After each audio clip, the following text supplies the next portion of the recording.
Good morning. My name is Domenico Di Siena, and I have the pleasure and the privilege, I have to say, to welcome you to a new session of the FabCity Hub Voices. This is a webinar, but soon also a podcast. So let me say a few words to explain better what is about this program. So FabCity Hub Voices is a series of webinars, and as I said, soon a podcast, to learn about the challenges in activating productive and creative hubs. With this program, we want also to understand all the opportunities these kind of spaces open for the local innovation ecosystems. After getting to know some of the references in the first edition of this program, now we continue with the sessions dedicated to understand how basically we can improve these kind of spaces, understanding better what is exactly a FabCity Hub, and help all the organizations and people that are interested in implement one understand the main challenges, hearing exactly from those that are already on it. For this reason, we will be talking with the protagonists of the 9 pilot projects being implemented in the 9 cities as part of the European consortium CENTRINNO. This program is produced by the Parisian agency Volumes, with a long experience basically activating this kind of spaces we call creative and productive hubs. And I have to say that I'm really proud to be part of this agency. And also I would like to remember you that this episode is part of the European project CENTRINNO, as I mentioned also before. With this project, we are supporting the creation of 9 FabCity hubs in Europe.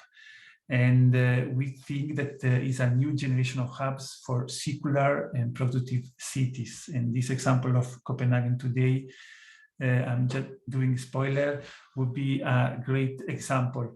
Actually, before I go on, I would like to introduce you to the people who are with me today. I am with 2 guests today, so this is new. So for the first time, we have 2 guests. So we have Nille With Barrientos and Amalie Ingemann Eriksen. I hope it's quite well the pronunciation, or more or less. So who are representing now the Copenhagen pilot. So hello, Nille. Hello. Thanks for your time. Hello, Amalie. Hello, nice to be here. Thanks. I'm really excited to have you here. So I had some already preview on the presentation, so I think we will have a great session today. So just a first introduction to let the audience know more about you. So Nille has been working for the City of Copenhagen for the last 10 years, focused on strategic urban development, aiming to support Copenhagen as one of the world's most livable cities, along with a growing population and increasing demand for housing and urban space. Its current position as special advisor in the Culture and Leisure Department, she has a particular focus on the value of urban creative environment and how it can benefit a broader city agenda. Amalie is working as a project manager at the Danish Design Center. She is involved in projects promoting sustainable cities, including CENTRINNO project, and focusing on how to engage people and businesses in urban development. Furthermore, she's working with projects analyzing and promoting the value of design for people, businesses, and society. Amalie has a background in public administration, thus applying her knowledge, especially of cooperation between public and private actors in the various projects she's involved currently. So thanks again to have you here and let us know more about what they are doing there. So I think, as I said, would be really interesting and helpful because you have some dynamics we will discover that is quite particular. But before we go to the presentation, I would like to remember also the attendees that we are here also to hear from you. So basically we will have a 20 minutes presentation. Then I have some questions also to share with my guests, but I would like also to know from you if you have any question or doubt, because this session as part of CENTRINNO is also aiming to offer the opportunity for the others pilots to understand and learn from the others. So I also invite you to, even if you have some question during the presentation, maybe you can share on the chat and then we can retake it at the end of the presentation. So that's all. So now I let, I think, I don't know, Nille, you would start, I don't know, with the presentation. So 20 minutes and then we go back to the questions. Perfect. Thank you for the very fine introduction. I'll try and share my screen.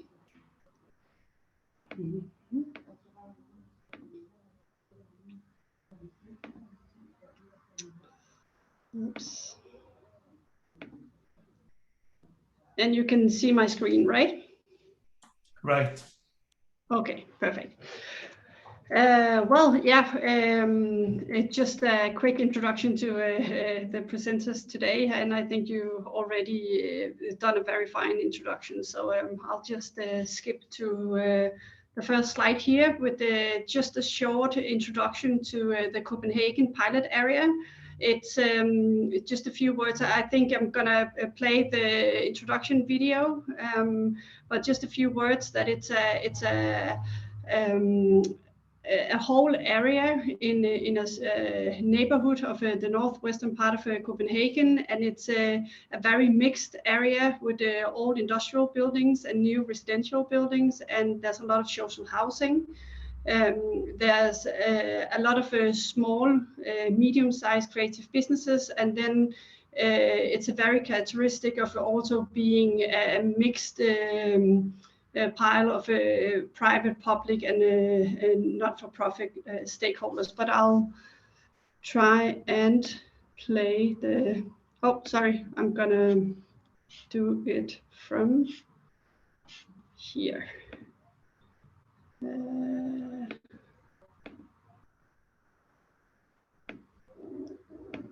Oops, sorry.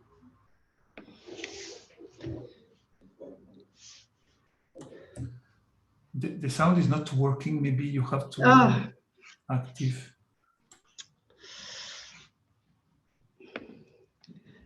Sorry for that.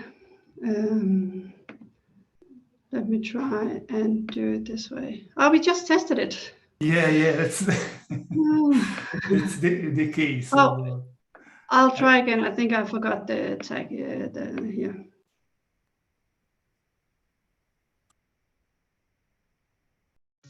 Since the 1990s, the city of Copenhagen has transformed from a rundown city to one of the most livable cities in the world. The transformation has fundamentally changed the city, and critical questions are beginning to pop up. Are we erasing the authentic and industrial heritage of the city?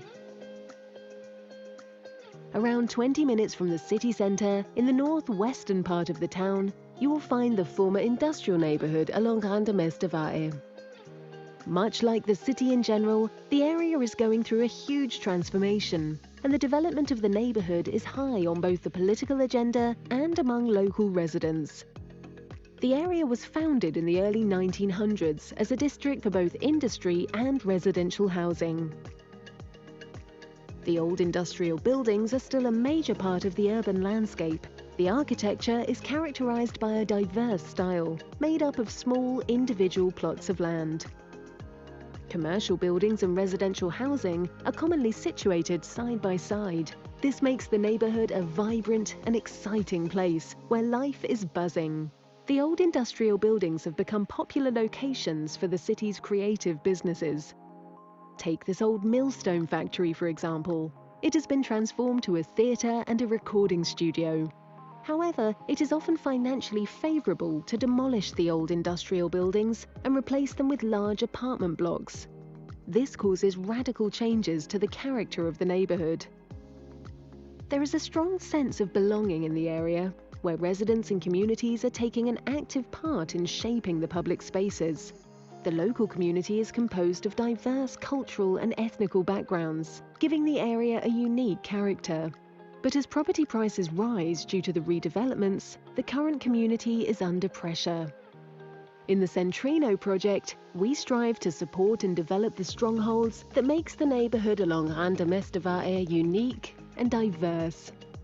We test and develop models where creative businesses can assist in preserving the industrial history of the neighbourhood, as well as creating sustainable, vibrant and exciting urban environments.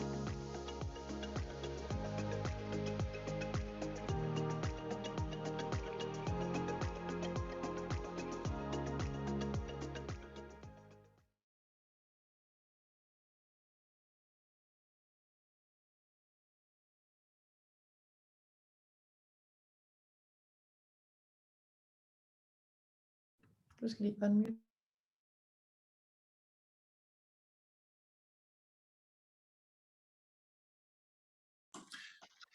You are muted.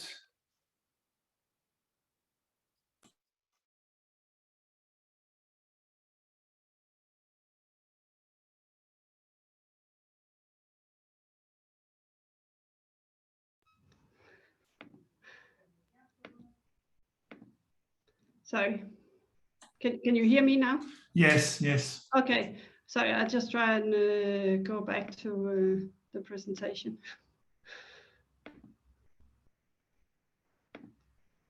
Okay. So the focus for this presentation that we want to do today is that we would like to elaborate a little bit on methodologies and tools that we have been using or planning to use in this project. And I will focus on the local stronghold of the creative environment and how we work with that, while Amalie will tell a little bit about how we are targeting the physical identity using the emotion networking tool. And of course, all these methodologies and tools we are testing and trying out is with the aim that we want to preserve the industrial history of this area, and also to support a vibrant and exciting urban environment in the city that we can hopefully scale to other parts of the city. In terms of the local stronghold, we have some challenges, and that is that we have a lot of small actors and a few big actors or stakeholders in the area. And what we can see is that there's actually a very low level of interaction between the stakeholders in this local area. Also, there's a lot of activities, but again, a very low knowledge of the different resources in the neighborhood. Also, we see due to this whole gentrification and that the area is becoming more and more attractive for developers to torn down the old buildings and build new apartment blocks. We see a big pressure on the affordable and accessible square meters for these creative businesses that builds up this creative environment. So what we among other things are focusing on is to establish a distributed hub, which is an approach where we say we don't focus on one physical hub, but we kind of support all the existing initiatives, all the existing resources, and try and create a better connection between the local stakeholders and build upon the existing doings in the area. The second thing we're also trying to do is that we would like to test different business models and concepts to to support that there will still be available square meters for these creative businesses that very often have very low income and very quickly will be pushed out of areas like this as they become more and more attractive for developers. And in this presentation, I will try and elaborate a little bit on these business models. I think I have to make a disclaimer that we're just in the investigation phase, so we don't know yet what will work. But yeah, it's we're trying to work with the different models that we need to investigate in partnership with other stakeholders. The first model we're looking into is this model that we call the differentiated rent, which basically means that a private developer who owns several buildings in the area could have an interest in make a differentiated rent, in the sense that in some of the buildings there will be a low rent that can accommodate some of these small, medium-sized creative businesses, and then in other buildings in the area they can charge a higher rent. And the idea behind it is that these creative businesses, they actually create some value for the area as a whole, which makes it attractive for businesses or other stakeholders who are willing to pay a higher rent for some of the location because of the existence of these creative businesses in the same area. Of course, there's some issues in regards to that, and that is that we need to change the mindset of the private developers to look at the value creation of the whole area and not just on the single building that they're developing. And then, of course, there's also the whole value sharing, who holds the expenses of offering low rent for some businesses, and who actually gets the added value for the presence of these creative businesses. The second business model we are looking into is that we in this pilot area, we have a lot of public housing, where there, especially on the ground floor, are a lot of available square meters for businesses. Normally it's like a small kiosks or a pizzeria or something like that, but maybe it could be possible to look into using these square meters more strategically, and also to attract a certain type of creative businesses. That of course will require that there will be a stakeholder who will act as like a neighborhood curator or attracting these specific businesses to the area. Some of the issues we see with this model is that it's uncertain how much available space there is, and also if it will be attractive for these small creative businesses to sit more or less isolated in a building, or if they would prefer to sit in a bigger area or in a bigger building with more businesses. But here there will also of course be the whole cooperation with, for example, a local makerspace, so they could have their production part in the makerspace, and then they can have their office creative space in some of these square meters. Because of course there's also an issue that if you have businesses in a residential house, there's you need to be aware of the noise situation. The last business model we're looking into is the one we call not-for-profit. Basically that's about that a stakeholder like a foundation or maybe the municipality will buy a whole building, some of these old industrial buildings, and renovate it, or maybe not renovate it, depending on the case, and then provide square meters for these creative businesses in that building. The issues with that is, of course, that there's some legislation, EU legislation, that's a little strict in terms of that, in terms of what the municipality would be allowed to support.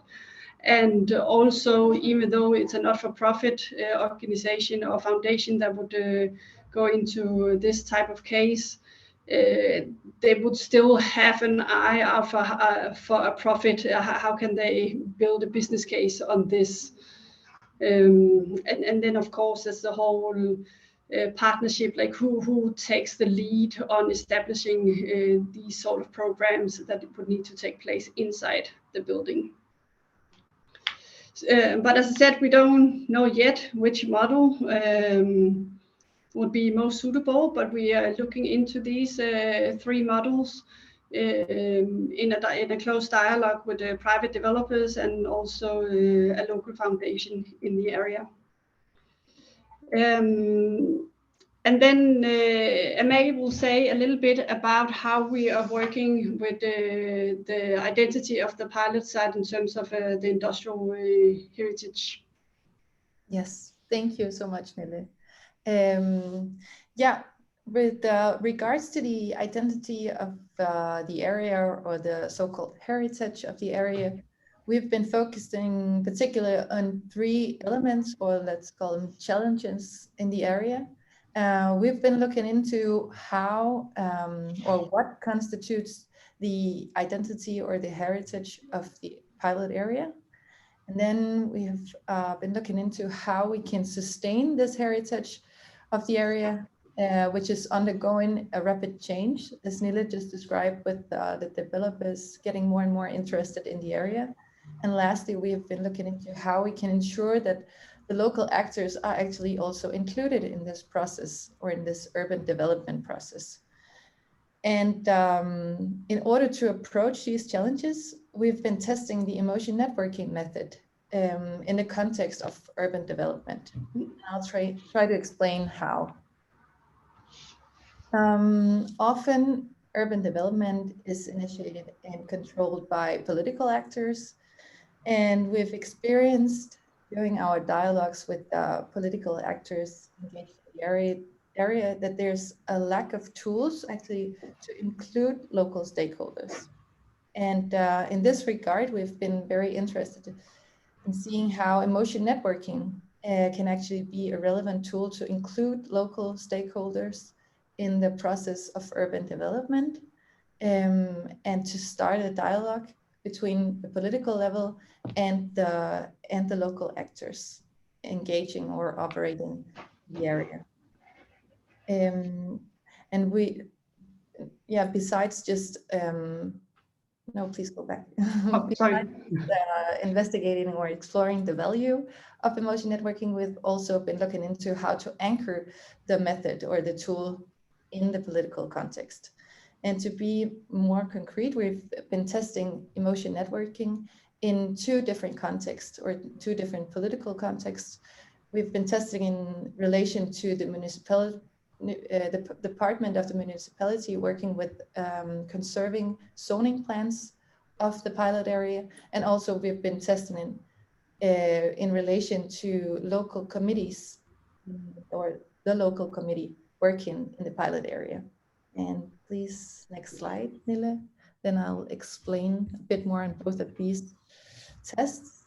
Regarding the conserving zoning plans, just to give you a little bit of background knowledge for this initiative, the municipality have recently developed a new conserving plan for the pilot area.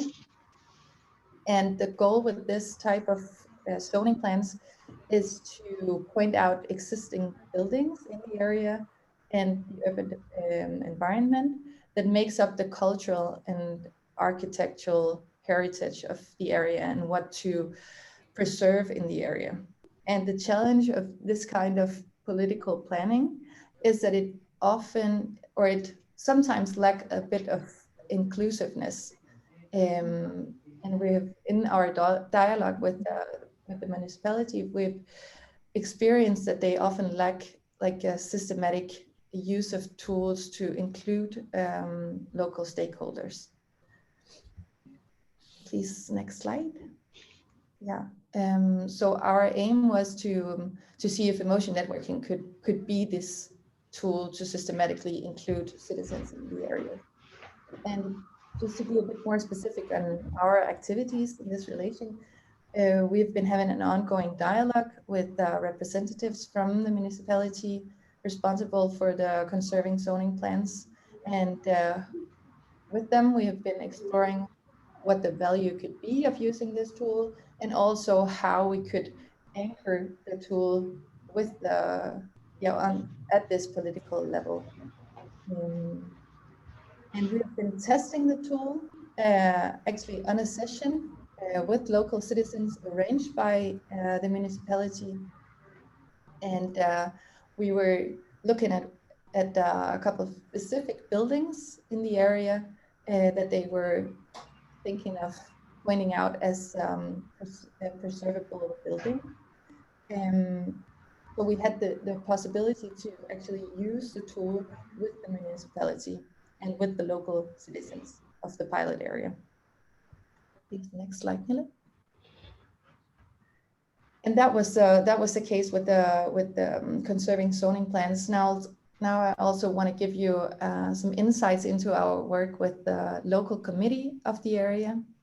And in the pilot area, there's been elected a group of people to represent the local interests, and they have recently been elected. And the committee is focusing on urban development in this local area. And we found out also in the dialogue with the representatives that they also sometimes lack a bit of systematic inclusion of citizens, or at least some specific tools to include the citizens. Thus, our aim was in this relation, again, to test whether emotion networking could be a tool to include the local voices in the urban development processes of the local committees. Please, next slide.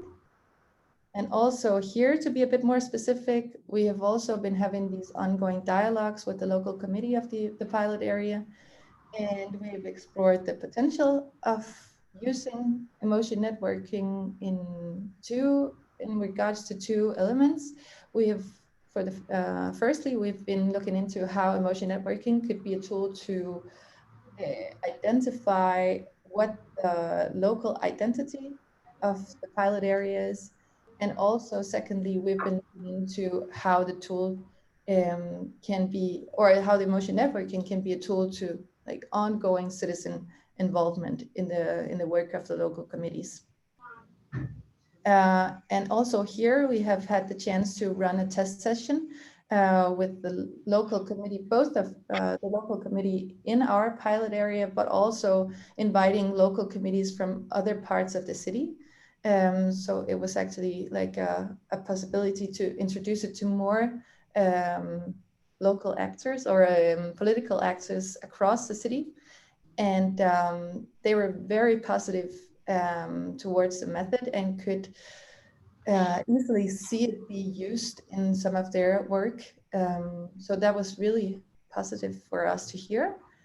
And right now we are in the process of producing guidelines and also some training materials for the local committees that they can use themselves. So this is the first step in or towards anchoring this tool within the local committee. So that has been a really positive development. And lastly, I would like to share just our experiences with the use of emotion networking. And it has definitely been clear to us that emotion networking has a value. It has created or helped initiate some conversations about the local identity and the local heritage of the area. It has helped us, it has worked as a tool to create common awareness of the heritage that has been identified. And lastly, we see a potential that emotion networking could be supplementing other tools or in the citizen involvement in the municipality. And just to share some of the challenges we've met on our way, we would say that it's always a bit difficult to change an existing practice. So it takes some time to just, to get other people to realize the value of this method. So we're slowly in the process of doing that.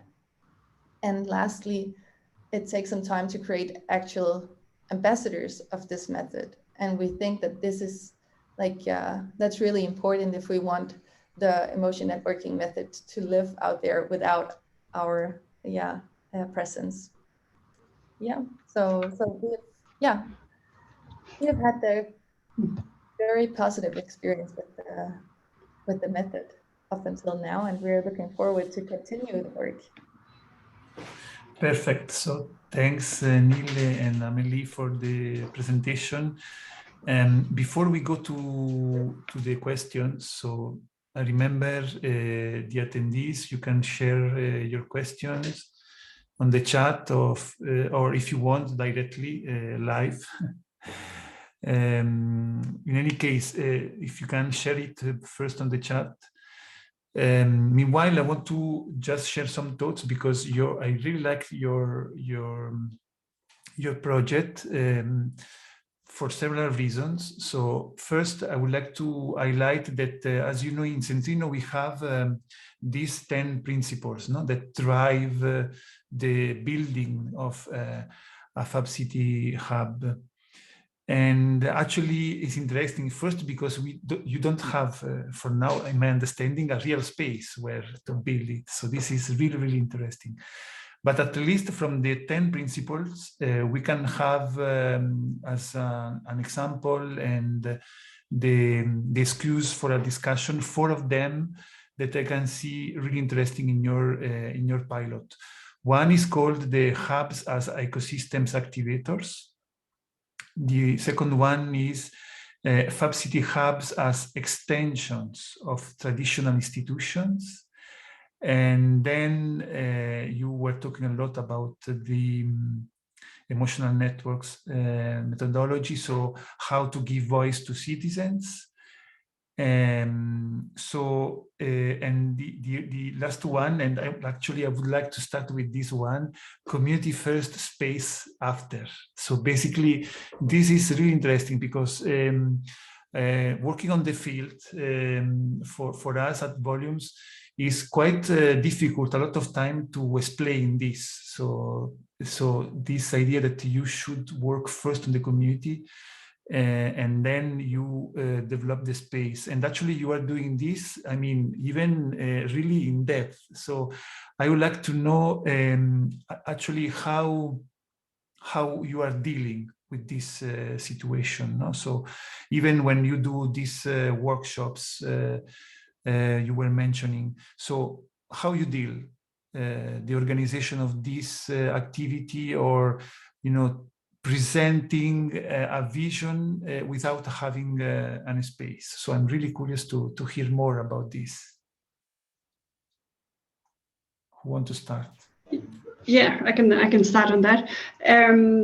We are very much focused on, as you say, starting up with the community, also with the businesses, and to acknowledge that there are already a lot of stakeholders in the area that have a lot of different activities, and we believe that at the end it will be a stronger community if we build upon the existing resources and existing initiatives in the area. And then, of course, there will be a process where hopefully it will be more clear if it would make sense to update or support some physical spaces in the area that could become more like a a gathering center for the community. For example, there's a local makerspace, but it's not a fab lab, but it's a local makerspace. So would it make sense over time to upgrade of build upon this makerspace to make it more professional, if you like? But I think we are very clear that we want to start with the existing community to support that and develop the existing stakeholders in the area. So yes, basically with this we can go also to the other principle, no? Hubs as ecosystems activators. So you were mentioning even 3 different business models, no? That can be arise simultaneously, I guess, in this area. So this is really interesting because also it's calling different actors and stakeholders working for the same vision, no? So basically, I would like to insist on this. You also mentioned that this is a laboratory, no? You don't know, you are developing this. You were mentioning also some main challenges that this business model will create. So I understand that that's the point. No, you are developing this, and in CENTRINNO we are understanding how to do this in the best way. So for me, it would be interesting if you can tell more about the connection and engagement you can get from these developers or these, you were mentioning also makerspace, so other stakeholders. So later we can talk about more about communities and citizens, how we also you engage this. But before, I would like to understand this, no? So how you approach those developers or little businesses or activities that are already there, or how you present the possibilities for the future for those that are not still there. No, you were already sharing something about this. So yeah. I can say in terms of how we approach the stakeholders, we actually just make contact. I mean, we have had a lot of one-on-one meetings with the stakeholders. I think everyone has been very positive, very interested in talking to us, and I think I sense that everyone agrees on the vision. Everyone can see the purpose of keeping this special vibe or I can't say the word. the DNA, the local DNA of the area, because that's what they love themselves. They're active. They take actively part of the community. So I think a lot of the stakeholders, even the private developers, are very curious to see how can we work with these issues in an alternative way. And also with the private developers, they also have projects in other areas of the city and other parts of the country where they see the same ambitions to keep the local DNA and not just replace all old buildings with new buildings, and also to really work to keep the diversity of the area. So I think from the business perspective, there's a lot of interest, and everyone is very curious to work with us, and also to do partnerships and look at potential opportunities. But yeah, we are not that far yet that we can say where it's going to end up. But I don't know, maybe Amalie has something to add in terms of the whole connection with the citizens, in terms of the emotion networking, some of the experiences from there. Yes, but Nille, maybe we could also add the initiative we're working on with the networking sessions, inviting local actors in to talk about? This is relevant, exactly, because basically, also in my experience, these needs for point of connection, like this networking, is really important. And sometimes, I guess, the ones that approach this for the first time think that is, I don't know, something that is not really useful or is secondary, but it's quite crucial. So in my experience in Paris, for instance, when we started our hub, was really clue this kind of dynamic. So if you can tell more about it, would be really useful. Yeah, maybe I can do that. Yeah, we're actually planning of having the first meeting in our distributed hub network in June. And the way we have framed the first meeting so far is that it will be one of the local stakeholders who will host the meeting. So it will be this local makerspace. And then we will invite maybe 10 of the local companies that would potentially be interested in some of the competencies or the facilities at the makerspace, but that they don't really know that well yet. So the purpose of the meeting will be to present the facilities to the local companies and start to have this chat about what would be interesting for them, how can they tap into the competencies for the local makerspace, and how can the local makerspace maybe take in some of these companies, how can they collaborate. This particular makerspace also focus a lot on social inclusion. They have a lot of youngsters coming in, local youngsters, to spark an interest for makers, how to say, vocational training. So the first meeting here will focus a lot on how can the local small businesses cooperate with the local makerspace, because right now there's no relation. And then also we in the neighborhood there will be a maker fair in August, so that will be a good platform to keep the interest and to try and support the new build connection between the local businesses or companies and the makerspace. And if I can add, Nille, I just want to emphasize what you said in the beginning, that it's hosted by one of the local actors, because that's actually a really important thing that we're trying to do, with the local stakeholders being like responsible also for the events. That will hopefully make the initiative or the network more sustainable also when we're beyond CENTRINNO.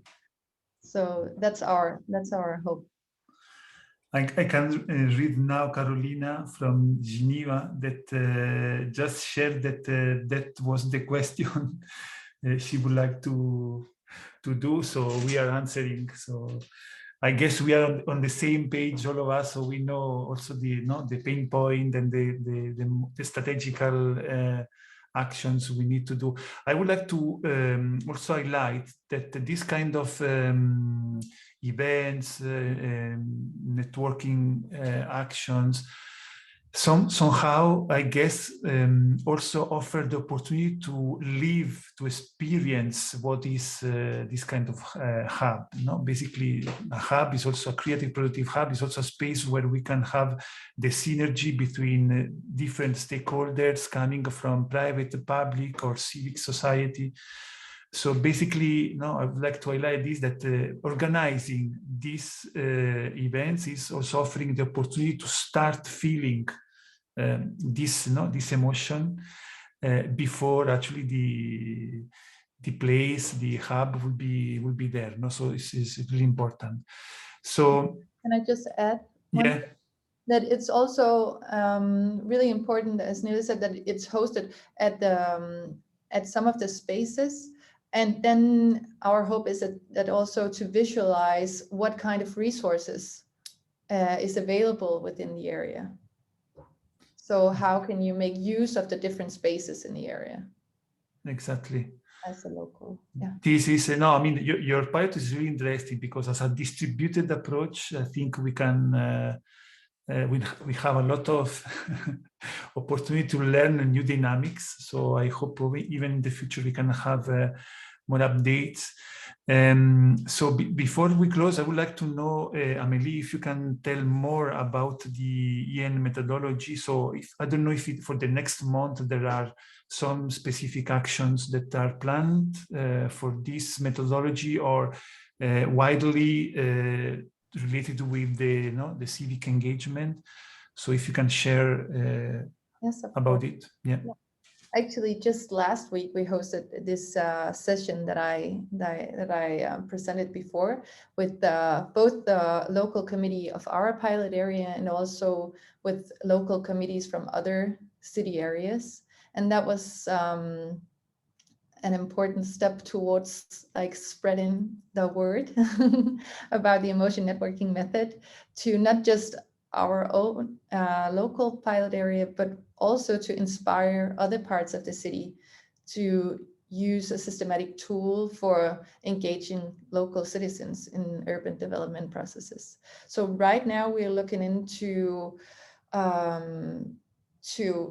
developing the material, the guidelines.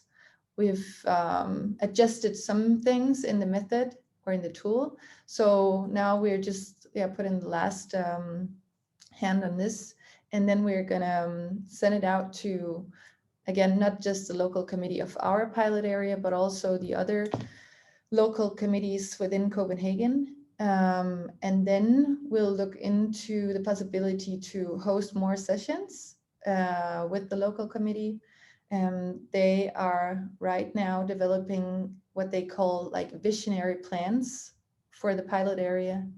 And in this regards, they see a value in using emotion networking to, again, increase the voice of the citizens in the area. So that will be a relevant area to use emotion networking, and we're right now in the process or in the dialogue with them to see how we can do this more practically. Great. There is another point that I really appreciate about your pilot. Basically, you are both of you representing this special character, because we can see that there is the connection between academy and specific the design, the approach with institutions. So we said before also that it's really important to understand as a principle how basically those places are also somehow extending the action of institutions, and academy and local council are, for me, really important actors, institutions that operate locally. So I would like to know how this connection started. I know that in your territory is quite well known, the capacity also for the academy to work in this sense. But maybe you can tell widely, so this connection between academy and the public institution to work in a specific project in the territory, because it's a distributed approach, but as we said before, is really localized. So there is a specific territory with a lot of different actors, citizens. So I'm really curious about your alliance. I don't know if you can tell a little bit more about it. You mean the municipality working with the DDC? Yes. So I don't know if it's something that is the first time, or you had also other experience before, and what is the vision also for the future? No, actually, this kind of collaboration is commonly seen. And also in the Danish Design Center, we often work with public actors. And I guess it's, I don't know if it's a unique thing for the Danish system, but there's often quite easy access to make these collaborations. And I really think that it's unique or a really great way to ensure that that what we do at the Danish Design Center is also anchored somewhere in the political system, because that will definitely change something at a higher level instead of just working in the local community. So all the time ensuring that there's like, we're working on all different levels from the bottom at the local area with local citizens, but also on the top level, on the municipality level. I mean, this is really interesting. So I don't know if you can, I'm curious if there are, so this collaboration somehow is also affecting the the learning programs or the activity that the Design Center is developing. So there is some connection with researchers or students somehow, or specific programs that continuing this work on different event projects. Right now, we don't have any like knowledge program related to CENTRINNO. But in other departments of the DDC, we're working with startups and such. Yeah, so also to develop their projects, but not in relation to CENTRINNO, no. But it's something that you usually do, so this is interesting. Okay. Yeah. So I'm just trying to offer the wide scenario that would be also useful for other pilots to think on how basically we can develop this project, and also understand how internally each institutional body can understand the opportunity for this kind of project. So yeah, so I'm an academic somehow also, so it's also how I'm interested in this part. So I don't know if you want to add something that you feel we would help other pilots we didn't mention so far. Not so far. No? I don't know, Nille, if you have anything to add to the what is unique about the political and the political role. No, I just would like to emphasize that the value for the municipality as well in these sort of partnerships, because it's always easier to going forward with some experiences that you have been a part of yourself, instead of just taking in experiences from someone else or academia coming saying, oh, we have this case, now implement that in your city. It's a very of very high value that we can work together on this. So just to emphasize the value of these sort of partnerships, it is very valuable for the municipality to be actively involved in these sort of projects. This is important, and I would like also to highlight this because somehow in this kind of project, something that is relevant basically is the continuity and the vision for the future. So when we can see that there are behind institutions that guarantee this continuity is really important, because as we said also before, there are some kind of experimentation and uncertainty about the models, because a lot of time we are creating new models, new business models, new relationship with the local communities. So we can see more and more the opportunities and where we can go, but we don't know exactly the path and the whole dynamics we will be experiencing. So it's really important when we can have behind important institutions like the municipality already collaborating with other institutions like the Danish Design Center. So, I mean, this is important, and how basically even the turnover, sometimes you have politically is not blocking this. This is also important. So is why also I'm mentioning. So so I can see that there are not more questions from our attendees. So I would like to thank you for the time and all the explanation and presentation. So Amalie and Nille. Thank you for inviting us in. Yeah, thank you.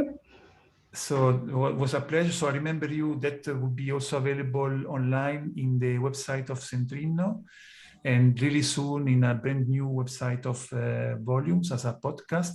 I would like to, beside Amalie and Nille, also to thank the Volumes team and also the IAC team that is also helping on the communication.